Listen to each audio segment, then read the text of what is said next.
இது Guinea AI news. இன்றைய முக்கிய செய்திகளுக்கு வரவேற்கின்றோம். நான் ரூபா. வணக்கம். இன்றைய முக்கிய செய்திகள். ஈரான் இஸ்ரேல் மோதல், தீவிரமடையும் தாக்குதல்கள். ஜூன் 16, 2025. ஈரான் இஸ்ரேல் மீது மேலும் தாக்குதல்களை நடத்தியது. இதில் 8 பேர் கொல்லப்பட்டனர் மற்றும் டஜன் கணக்கானோர் காயமடைந்தனர். இது ஏற்கனவே பதற்றமான மத்திய கிழக்கில் பெரும் கொந்தளிப்பை ஏற்படுத்தியுள்ளது. ஈரானின் புதிய தாக்குதல்கள். ஈரான் இஸ்ரேல் மீது ஏவுகணைகள் மற்றும் ஆளில்லா விமானங்கள் மூலம் பல அலை தாக்குதல்களை தொடுத்தது.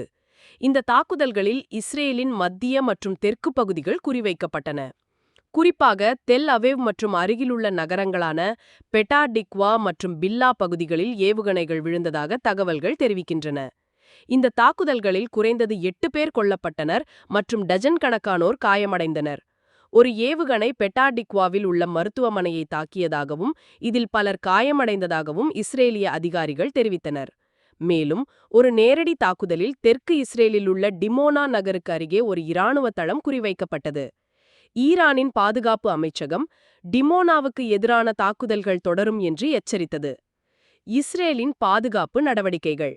இஸ்ரேலின் இரும்பு கும்மட்டம் வான் பாதுகாப்பு அமைப்பு பல ஏவுகணைகளை இடைமறித்து அழித்தது. இருப்பினும் சில ஏவுகணைகள் இலக்குகளை தாக்கி சேதங்களை ஏற்படுத்தின. இஸ்ரேலிய பாதுகாப்பு படைகள் தொடர்ந்து ஈரானின் அச்சுறுத்தல்களை கண்காணித்து வருவதாகவும் எந்த ஒரு தாக்குதலுக்கும் பதிலடி கொடுக்க தயாராக இருப்பதாகவும் அறிவித்துள்ளது. இஸ்ரேலிய பிரதமர் பெஞ்சமின் நெதன்யாகு, எங்கள் எதிரிகளை தாக்க நாங்கள் தயங்க மாட்டோம் என்று உறுதியாக கூறியுள்ளார். சர்வதேச நிலைமை. இந்த தொடர்ச்சியான மோதல்கள் சர்வதேச அளவில் பெரும் கவலையை ஏற்படுத்தியுள்ளன. அமெரிக்கா, ஐரோப்பிய ஒன்றியம் மற்றும் ஐக்கிய நாடுகள் சபை உள்ளிட்ட பல நாடுகள் இரு தரப்பினரையும் அமைதி காக்குமாறு வலியுறுத்தியுள்ளன. ஐஎன் பாதுகாப்பு கவுன்சில் அவசர கூட்டத்திற்கு அழைப்பு விடுத்துள்ளது.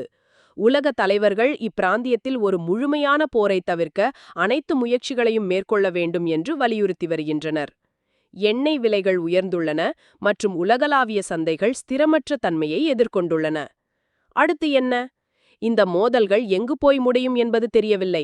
இரு நாடுகளும் தங்கள் தாக்குதல்களை தொடர அச்சுறுத்தி வருகின்றன. இது ஒரு பெரிய பிராந்திய மோதலாக மாறுமோ என்ற அச்சம் உலக அளவில் நிலவுகிறது. நிலைமை தொடர்ந்து உன்னிப்பாக கண்காணிக்கப்பட்டு வருகிறது. மேலும் விவரங்களுக்கு இணைந்திருங்கள். இதுதான் இன்றைய முக்கிய உலகச் செய்திகள். இந்த செய்தி அறிக்கை இத்துடன் நிறைவு பெற்றது. நன்றி. உங்கள் செய்தி வாசிப்பாளர் ரூபா.